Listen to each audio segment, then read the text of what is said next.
Bien, hermano, nosotros habíamos adelantado que este mes de octubre lo vamos a llamar, como muchas iglesias también están celebrando esto, el mes de la Reforma. Es un tiempo para recordar todo lo que nosotros conocemos como lo que fue la Reforma Protestante. Ahí en el boletín tenemos ya algún adelanto en términos generales de lo que se trató este movimiento tan importante, religioso, que influyó realmente y que transformó el mundo. De manera que hoy nos vamos a referir a esto. Quisiera inicialmente que miráramos un versículo que es 2 de Timoteo capítulo 3.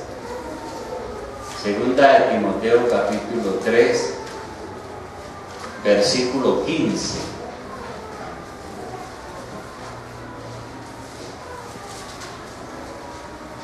Segunda de Timoteo capítulo 3, versículo 15. El apóstol San Pablo, escribiendo a Timoteo, dice que desde la niñez has sabido las sagradas escrituras, las cuales te pueden hacer sabio para la salvación por la fe que es en Cristo Jesús. Toda la escritura es inspirada por Dios y útil para enseñar, para redarguir, para corregir, para instruir en justicia, a fin de que el hombre de Dios sea perfecto, enteramente preparado para toda buena obra.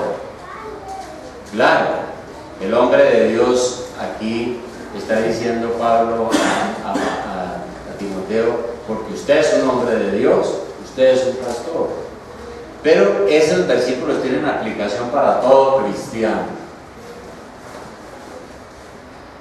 Ahora, cuando nosotros decimos que somos reformados, y esa es una pregunta que frecuentemente le hacen a uno, cuando nosotros decimos que somos reformados, ¿a qué nos referimos? ¿Qué respondemos? ¿Qué quiere decir eso? ¿Qué significa? Bien, cuando nosotros decimos que somos una iglesia bautista, pero que a la vez somos reformados, nosotros no nos estamos refiriendo a la denominación presbiteriana reformada como lo es en Europa, o a algunas iglesias presbiterianas como hay aquí en Colombia, que ellos se denominan iglesias reformadas. No, nosotros no somos presbiterianos, somos bautistas, porque el gobierno nuestro es diferente y hay otros aspectos. Tampoco nos referimos a que somos seguidores de Calvino. Calvino fue un gran hombre, fue un reformador, pero era un hombre muy importante, sí. No, nosotros no somos seguidores de Juan Calvino, aunque a veces decimos que somos calvinistas, pero refiriéndonos es más bien al trabajo que él hizo para poner en claro lo que son las doctrinas de la gracia. De manera que cuando nosotros decimos que somos reformados, lo que estamos diciendo es que nosotros nos alineamos con una postura teológica o con unas doctrinas que caracterizaron la Reforma Protestante del siglo XVI. Estamos diciendo es que nos identificamos con esas doctrinas de la Reforma Protestante. Yo soy protestante, para la Iglesia Católica soy un protestante. Ahora, ¿cuál es el asunto? Durante los siglos XIV y XV, eso usted lo puede leer en la historia, la Iglesia Católica Romana había consolidado un poder económico, político y religioso. Y la Iglesia Católica Romana se había erigido como en la única iglesia verdadera, fuera de la cual no hay salvación, en toda Europa. Si uno quería ser salvo, había que pertenecer a la Iglesia Católica Romana. Y por muchos años la Iglesia Católica Romana había pervertido el Evangelio de la gracia de Dios, enseñando que la salvación venía por las manos de los sacerdotes a través de la administración de los sacramentos y con base en las obras meritorias humanas. Entonces en el siglo XVI la Iglesia decía: si usted no está en la Iglesia Católica no tiene salvación, pero si está en la Iglesia Católica tiene que ir al cura y el cura le administra el sacramento de la confesión, el sacramento del perdón, todo eso era, y todo eso era poderes exclusivos de la Iglesia Católica Romana. Pero con la Reforma protestante del siglo XVI, esas perversiones fueron expuestas como falsas y surgió entonces una renovación del cristianismo bíblico.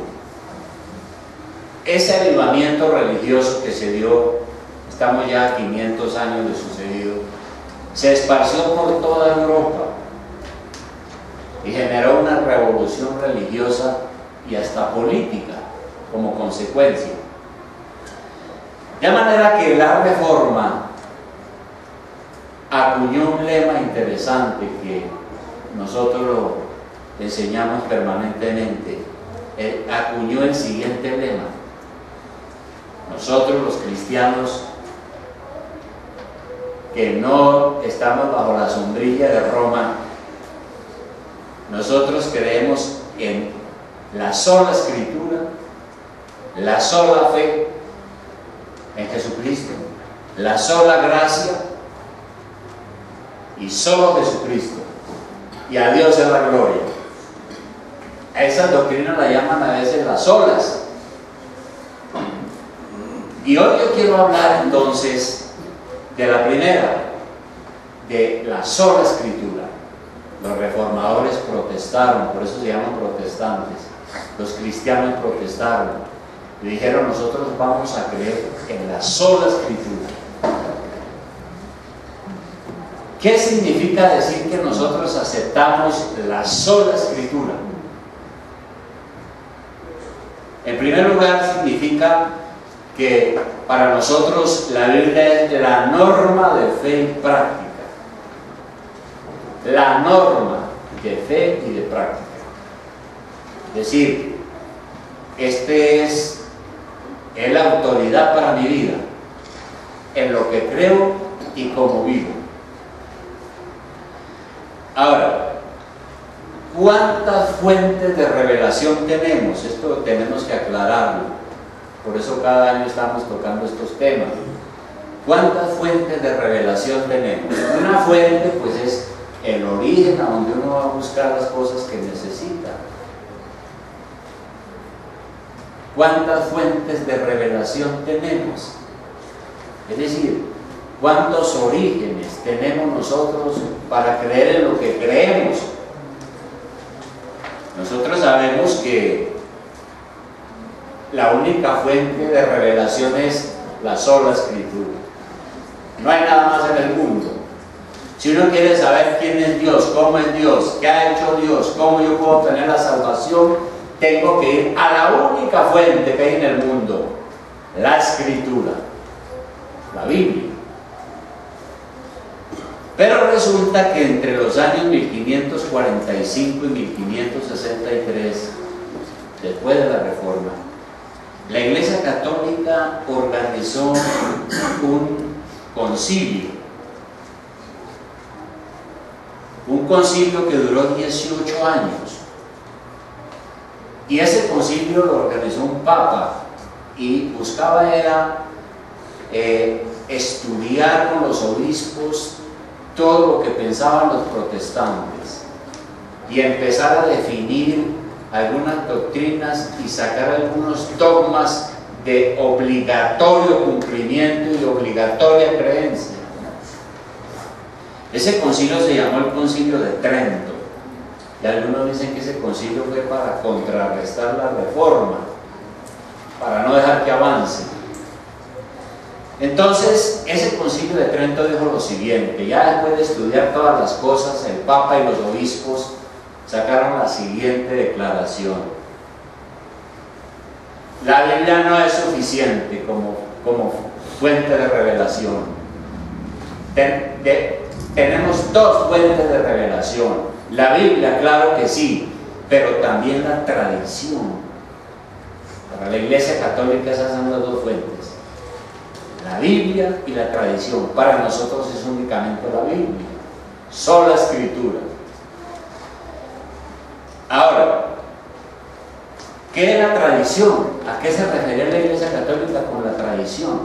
La tradición son todas las declaraciones que los papas y los obispos han hecho durante toda la historia humana y que se deben creer, así hayan dicho cosas que no están en la Biblia. Hay que creerlas. Un católico tiene que creerlas.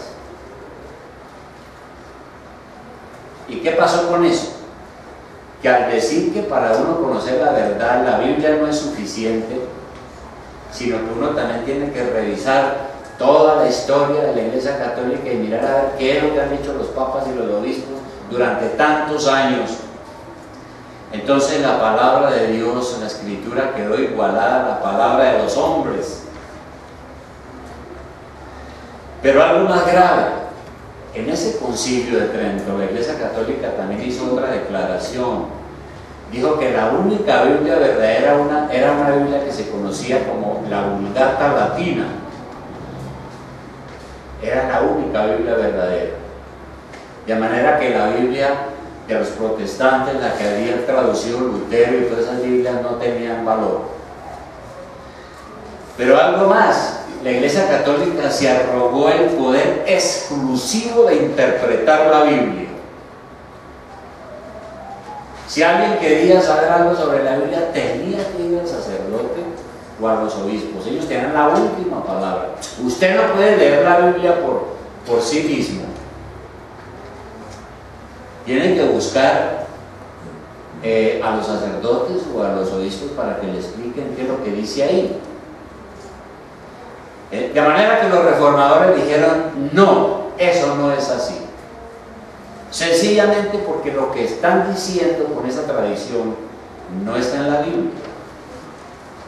Por ejemplo, ¿qué dice 2 de Pedro capítulo 1 versículo 19? 2 de Pedro capítulo 1 versículo 19. 2 de Pedro capítulo 1 versículo 19 dice lo siguiente: el apóstol Pedro, de quien dicen que fue el primer papa, pero no fue ningún primer papa, un apóstol, y escribe estas cosas. Y él dijo lo siguiente, digo: tenemos también la palabra profética más segura. Y la palabra profética es la Biblia, no es alguna profecía rara por allá que tenían escondida. Es lo que está en la Biblia. La Biblia es la profecía de Dios. Tenemos también la palabra profética más segura, a la cual hacéis bien en estar atentos como una antorcha que alumbra el lugar oscuro hasta que el día esclarezca y el lucero de la mañana salga en vuestros corazones.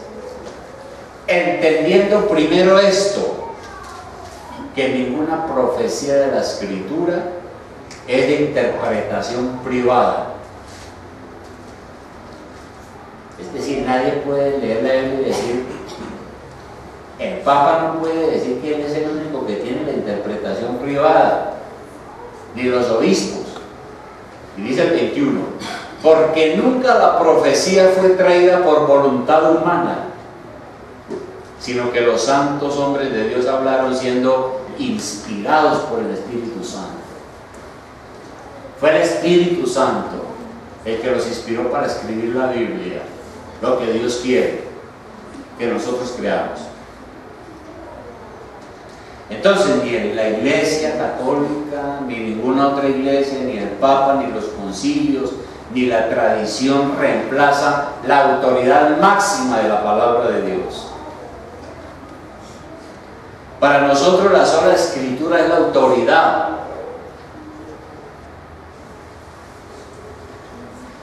Por eso Lutero decía que cuando él hacía preguntas, inmediatamente lo remitían a los obispos y dijo, no, yo no necesito eso. Y la Biblia es la autoridad porque es que Dios es el autor de la Biblia. Él es santo, perfecto, verdadero y no engaña. Y eso es lo que nosotros entendemos por la sola escritura. Máxima autoridad, norma de fe. No hay ningún otro libro sobre la tierra. Hay religiones que tienen la Biblia y otro libro al lado. Algunas sectas, no, la sola escritura. Bien, hay dos hombres, hubo muchos reformadores que surgieron como luces muy importantes durante el siglo XVI. Voy a referirme a ellos brevemente. Uno fue Martín Lutero, que todos conocen más o menos por historia quién fue. Y sabemos que Martín Lutero era un monje agustino, católico, un hombre entregado a la devoción católica, de mucha oración, de mucho ayuno extremado. Pero él, siendo doctor de teología, dice la historia que un día estaba por allá limpiando una biblioteca y se encontró con la Biblia en latín. Y empezó a leerla y dijo, no, pues esto sí es lo último que yo he conocido. Y poco a poco el Espíritu lo fue guiando y entonces él empezó a predicar y a enseñar más el Evangelio y tuvo muchas dificultades. Pero la historia nos narra que el 31 de octubre, estamos en octubre, por eso el 31 se celebra. Hay una fiesta que también se celebraba en ese entonces, que es, el primero se celebra la fiesta religiosa de todos los santos. Víspera de ese 31 de octubre, Lutero clavó en la iglesia en Wittenberg 95 tesis. ¿Qué son 95 tesis? Son unas conclusiones de Lutero. Las clavó para un debate que era muy común, pero eso es lo que generó una persecución terrible por él haber escrito esas 95 tesis y haberlas publicado. La Iglesia Católica venía enseñando que, como ya dije, que solo ella tiene la autoridad para interpretar la Biblia. Y Lutero dijo, no, eso no es así. Y entre las cosas que él publicó y que clavó allá para que todo el mundo las leyera, hablando de la Biblia, él dijo lo siguiente. Dijo, todo verdadero creyente puede leer la Biblia con la iluminación del Espíritu Santo. De hecho, él tradujo la Biblia al idioma vernáculo, es decir, al idioma popular del pueblo alemán, para que todos la pudieran leer. Y por eso dijo, todo verdadero creyente puede leer la Biblia y el Espíritu Santo lo ilumina. Claro, habrán cosas muy difíciles para decir pastores y maestros, pero todo lo que tiene que ver con la salvación, un creyente sencillo lo puede entender. Segundo, él dijo, en asuntos de fe hay que obedecer la Biblia antes que al Papa. Y claro, pues eso fue algo, una declaración terrible. Por eso fue que lo mandaron matar. Y dijo, hay que obedecer la Biblia antes que al Papa. Y dijo lo siguiente, dijo, si el Papa dice una cosa y la Biblia dice otra cosa, uno de los dos está equivocado. Y por supuesto que está equivocado es el Papa. Dijo también, si algo no está en la Biblia, no hay por qué creerlo. Por eso es sola escritura. Si alguien me viene aquí con cuentos a mí, vamos a la Biblia a ver qué dice la Biblia. Si no está ahí, me están diciendo mentiras. La Biblia es la verdad porque en ella hemos encontrado a Cristo. Hemos encontrado la revelación de Dios para nuestra salvación. como dijo el Señor en el Evangelio de Juan en el capítulo 5, 24. En el Evangelio de Juan en el capítulo 5, 24, Juan 5, 24, mire lo que dice el Señor. Y los reformadores se aferraron a estas cosas. Dice yo lo siguiente: de cierto os digo, dijo el Señor, el que oye mi palabra, es decir, el que oye la Biblia, el que la escucha o la lee, el que oye mi palabra y cree al que me envió, tiene vida eterna, tiene la salvación desde ahora mismo, y no vendrá condenación, más ha pasado de muerte a vida. Y en el versículo 39, más adelante, el Señor da un consejo. El Señor dice: escudriñad las Escrituras. Es decir, examinen la Biblia, estudienla, analicen bien la Biblia, escudriñad las Escrituras, porque a vosotros os parece que en ellas tenéis la vida eterna, y ellas son las que dan testimonio de mí.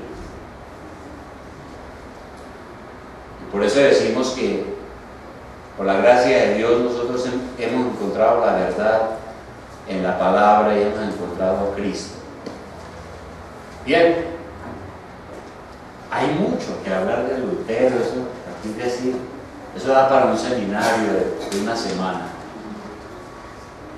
Aquí solo quiero referirme a cómo pensaba él sobre la Biblia.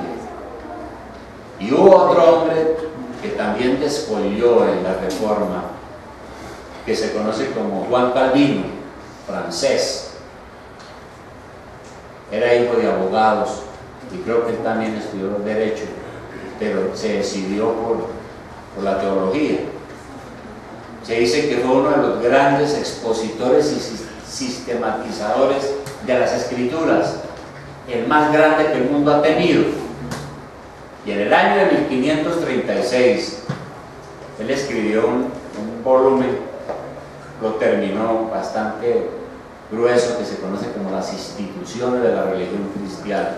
Usted puede acceder a ese material por la internet. Pero Calvino entonces en esa fecha puso al descubierto algunas ideas falsas también.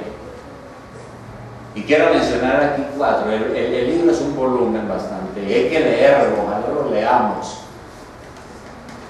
Es muy ilustrativo, es académico, es formativo, porque nos enseña mucha historia, pero también mucho asunto sobre la palabra de Dios. Una de las cosas que él dijo fue la siguiente: él dijo que era equivocado, que era una idea falsa, pensar que el Espíritu Santo actúa independientemente de las Escrituras.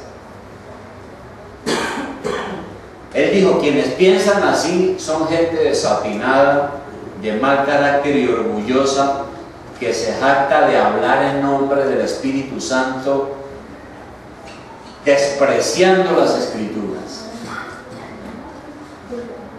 Entonces, en otras palabras, ¿qué fue lo que dijo?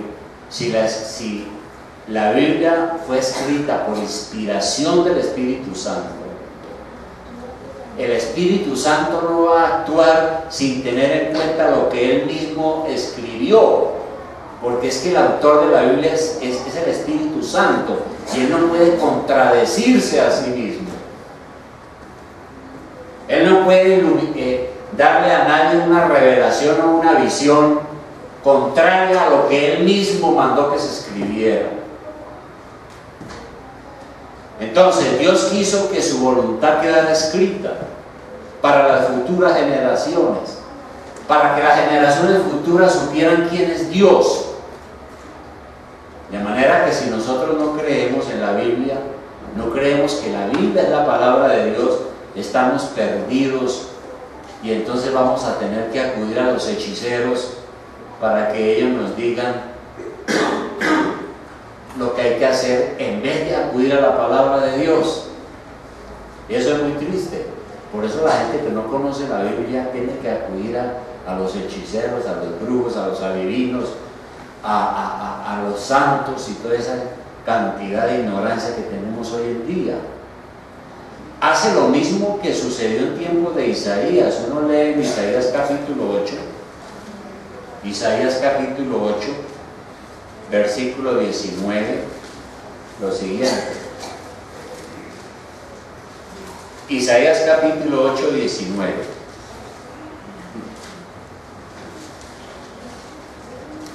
Aquí Isaías está exhortando al pueblo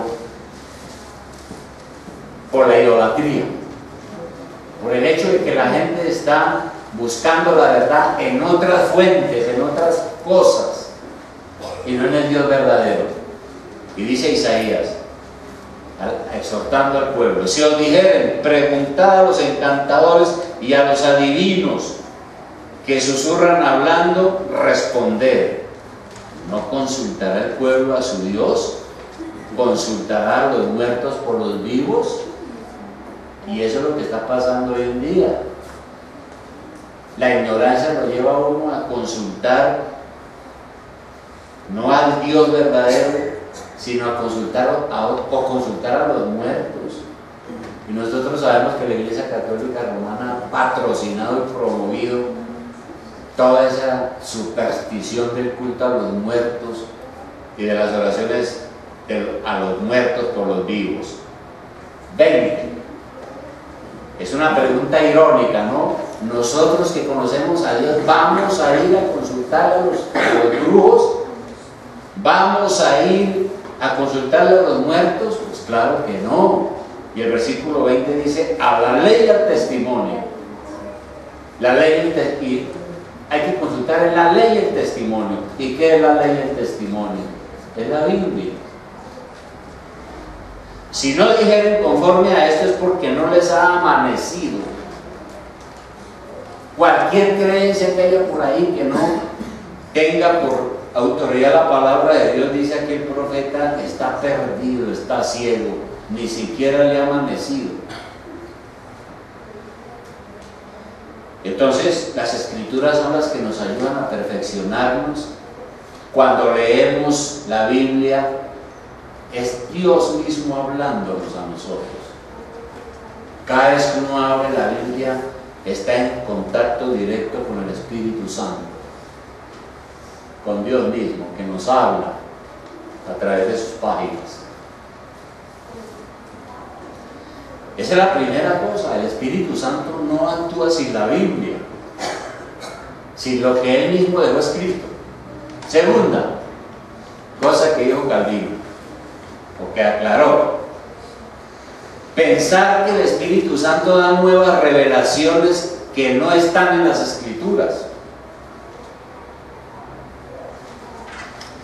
Calvino entonces decía que la tarea del Espíritu Santo no era inventar revelaciones nuevas y nunca oídas, o formar un nuevo género de doctrinas para apartarlos de la enseñanza del Evangelio. ¿Qué es lo que está pasando hoy en día? Hay gente que sale con historias, con creencias, con prácticas, con nuevas doctrinas. Y peor, dicen, porque el Espíritu me dijo. Más grave todavía.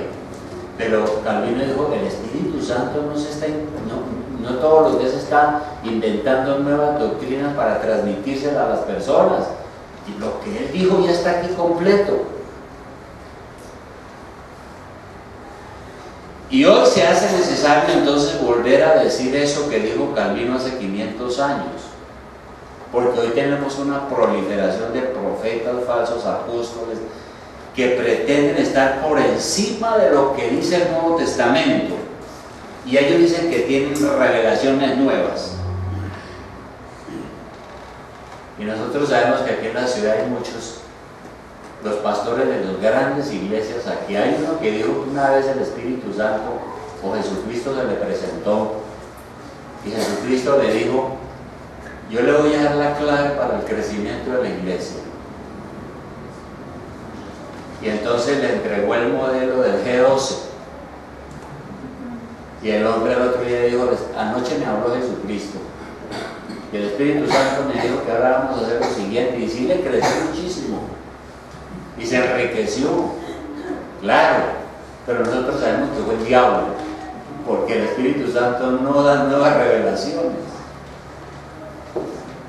Ese es el problema. Entonces, por eso fue que el apóstol San Pablo en Gálatas 1:6 él escribió algo. Gálatas capítulo 1:6.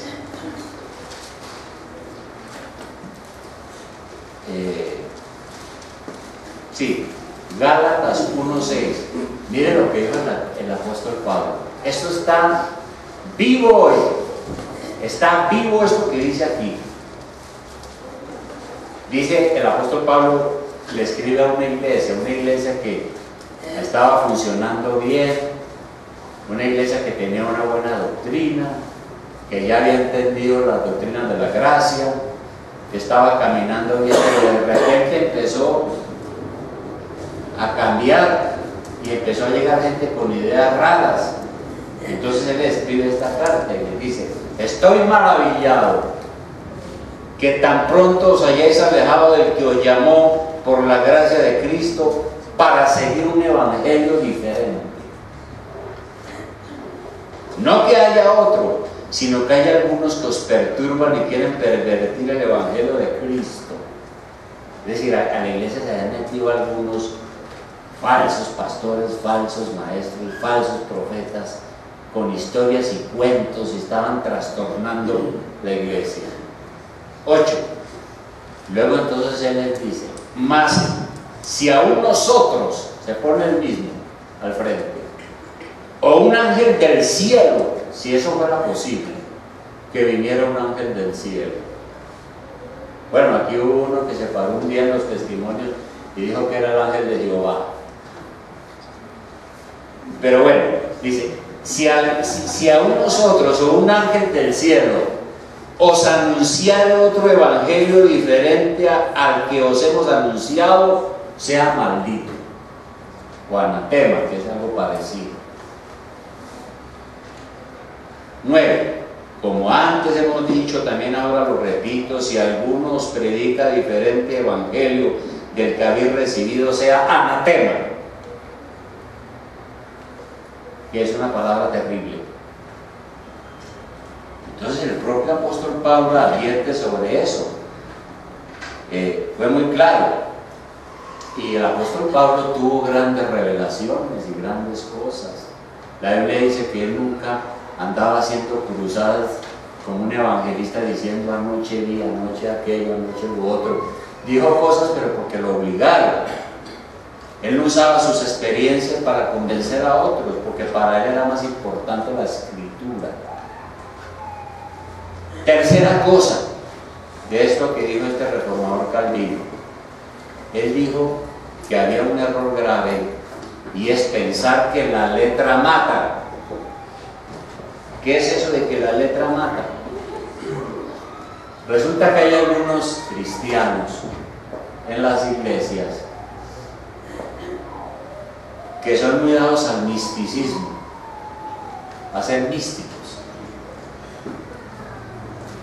Hermanos sumamente piadosos y demuestran su piedad, y entonces son muy dedicados y muy consagrados al Señor y todas esas cosas, y ellos han llegado a pensar que el estudio de la Biblia no es más importante que buscar al Espíritu Santo. Y entonces ellos dicen que no, esos bautistas no andan sino que la Biblia. No, hay que tener experiencia del Espíritu Santo. Hay que entrar en ayuno y oración, y usted va al cielo y vuelve. Bien. Entonces, ellos interpretan mal un pasaje que está en 2 Corintios 3:6. 2 Corintios 3:6. 2 Corintios 3:6. Ellos toman este pasaje y lo interpretan mal. Ellos dicen lo siguiente, hablando de Dios, ¿no? Y el cual asimismo nos hizo ministros competentes de un nuevo pacto. Pablo está diciendo, yo soy un ministro que Dios me llamó para predicar el nuevo pacto, es decir, el Nuevo Testamento. No de la letra, sino del Espíritu, porque la letra mata, mas el Espíritu vivifica. Entonces esta gente dice que ahí está claro. Pero eso es lo que está diciendo el versículo, que no hay que leer la Biblia porque la Biblia es letra y nos mata, que ahí es que buscar al Espíritu Santo. Pues claro que no. El apóstol aquí está combatiendo a los falsos profetas y maestros que defendían el judaísmo, que defendían las leyes ceremoniales y despreciaban la gracia de Dios. Entonces, ¿qué quiso decir con que la letra mata? Pues claro, si yo soy un legalista, que lo único que me interesa es obedecer sin ningún sentido espiritual lo que dice la Biblia, pues me equivoco. Si yo no tengo el Espíritu Santo y leo la Biblia y no oro siquiera por la lectura de la palabra, pues no voy a entender nada y la Biblia va a ser sin sentido y sí va a ser una letra así. Pero si tengo el Espíritu Santo abre este tesoro, ilumina mi mente y mi corazón, me lleva a entregarme al Señor y a arrepentirme. Entonces no es letra muerta, se convierte en letra viva cuando Dios la ilumina a mi mente y me la revela. Y hay que leer la Biblia. Y una cuarta y última cosa que podemos analizar de lo que dijo Calvino, el reformador. Él denunció otro error: pensar que el Espíritu Santo actúa sin necesidad de la razón. Nosotros somos personas racionales. Los animales son los que no son racionales, no tienen uso de razón. Nosotros sí, los seres humanos. El Espíritu Santo actúa, pero sin acabar con la razón. ¿Qué pasa? Las iglesias dadas al emocionalismo místico, todas estas iglesias que hay aquí en la ciudad, que son emocionales, entonces empiezan a cantar lo que llaman coro de adoración. Yo he presenciado eso y empiezan: Dios es lindo, Dios es bello, Dios es divino, y entonces cierran los ojos y sienten que están transportados a otro mundo. Estas iglesias que son emocionales y místicas generalmente son antiintelectuales, no les gusta estudiar, tampoco les gusta leer la Biblia, porque ellos dicen que con el Espíritu Santo es suficiente. Son un poco perezosos. ¿Qué es lo que hace un místico? Un místico busca la verdad dentro de él mismo y no la realidad objetiva, y por eso pretende que los sentimientos, las apreciaciones, los juicios subjetivos son la verdad. Cuando uno habla con ellos, entonces le salen como que fue que yo tuve un sueño, fue que yo estaba en oración y entré en trance y el Espíritu me dijo algo, fue que yo sentí, fue que yo... Y esas son las respuestas que dan siempre. Nosotros no podemos hacer esas cosas y dejar a un lado la razón, si eso es razonable o no. Y esas enseñanzas son paganas, porque los paganos son los que dicen que Dios está dentro de usted y que la verdad está dentro de usted y que usted tiene a la divinidad cósmica dentro de usted y que entonces usted puede conocer la verdad. Solamente que se concentre o entre en trance y medite mucho y entonces va a conocer la verdad. Y el problema con los místicos es que cuando uno los cuestiona, cuando uno dice: mire, lo que usted dice no es así, empiezan a decir que uno es un incrédulo, y que uno es un racionalista, que el diablo lo está engañando porque no pregunte tanto. Y algunos predicadores gritan: no piense, crea, déjese llevar del Espíritu Santo, ponga la mente en blanco, déjese llevar del Espíritu Santo. Y entonces están pidiendo que yo anule mi razón y el entendimiento de las cosas por un misticismo pagano, porque finalmente eso es, como si la razón acerca de las cosas de Dios fuera mala, como si pensar y cuestionar, investigar lo que Dios me ha dicho fuera malo. Y ese tipo de misticismo está en el corazón de la experiencia carismática, de la mayoría de los carismáticos, porque los carismáticos no leen la Biblia, la leen, pero hay un que otro versículo por ahí que se acomoda a lo que el pastor les dijo. Y los carismáticos han quitado la verdad de la Biblia y la han reemplazado por una nueva norma. Nosotros estamos diciendo que para nosotros la Biblia es la norma de fe y de práctica. Para los carismáticos, ¿saben cuál es la norma? La experiencia personal. Y cuando uno habla con ellos, entonces le dicen: no, porque yo anoche soñé, fue que el Espíritu me dijo. Otros más arriesgados dicen: Jesucristo se me apareció anoche o mandó un ángel. Esa es mi experiencia. Usted no puede con mi experiencia, por más que lea la Biblia, no, es mi experiencia personal. Esa sí es verdadera, porque yo sí busco del Espíritu Santo, no como usted que mantiene leyendo la Biblia ya, la letra muerta. Y todo ese es el gran problema, hermano. Más tarde, después de la Reforma, cuando las iglesias bautistas comenzaron a aparecer en Inglaterra y en Europa, sabemos que vinieron aquí, primero a América del Norte, aquí vinieron los curas, con lo mismo que el Concilio de Trento había aprobado. Apenas, nosotros somos una iglesia, la iglesia protestante en Colombia es joven en relación con el resto del mundo. Tenemos escasamente unos 100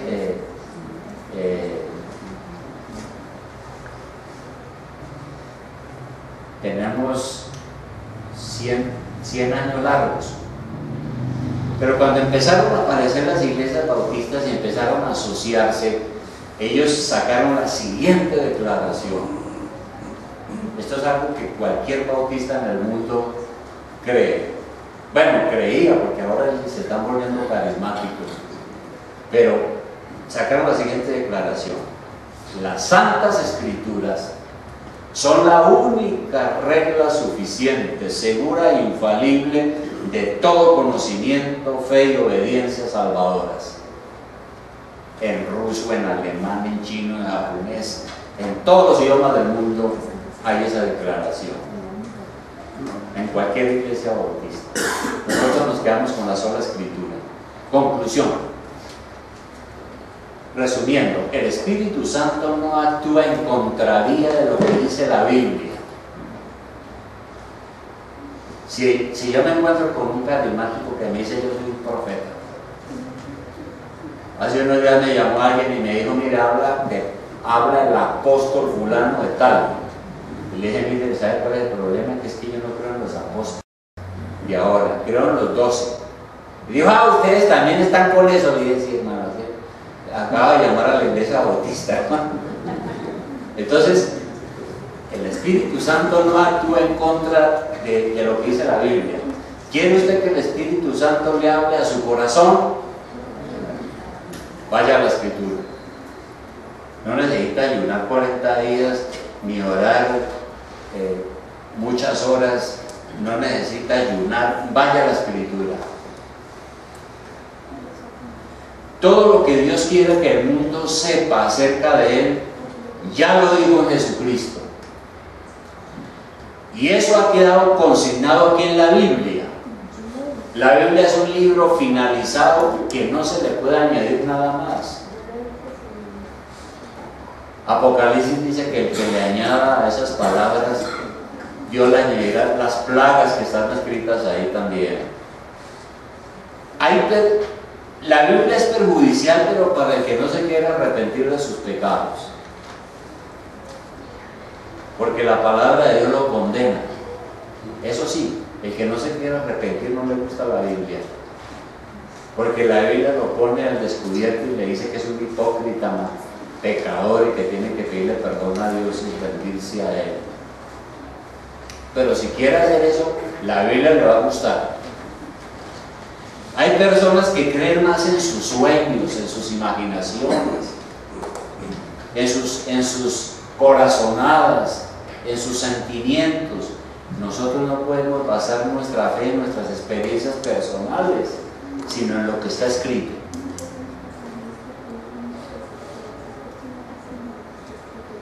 Por esa razón, hermano, a partir de hoy le invito a que no se salga de lo que está escrito. En el momento en que usted empieza a creer en otras cosas que no son palabra de Dios, ya está equivocado. Ya está equivocado. Es lo que pasa con las sectas, ¿no? Tienen la Biblia, pero al ladito tienen otro libro. Los testigos de Jehová, los mormones, los adventistas, todas esas sectas tienen otras cosas, además de la Biblia. Por esa razón tenemos que preguntarnos en qué basa su fe. ¿Usted en qué basa su fe? No puede ser en sus sentimientos, ni en sus experiencias personales, o en lo que nos parece. Uno no puede decir, no, es que soñé, es que siento que así debe ser, no sirve para nada. Tiene que ir a leer la palabra. Su fe debe estar cimentada en la palabra de Dios. Por eso tenemos que preguntarnos, ¿usted está gobernado por las Escrituras? ¿Son las Escrituras la sola Escritura, la regla de fe, la regla de su vida? Es lo que tenemos que preguntarnos. Porque si uno no hace eso, si uno no está seguro de eso, va a andar poniendo la oreja, como dicen por allá, a otros cuentos.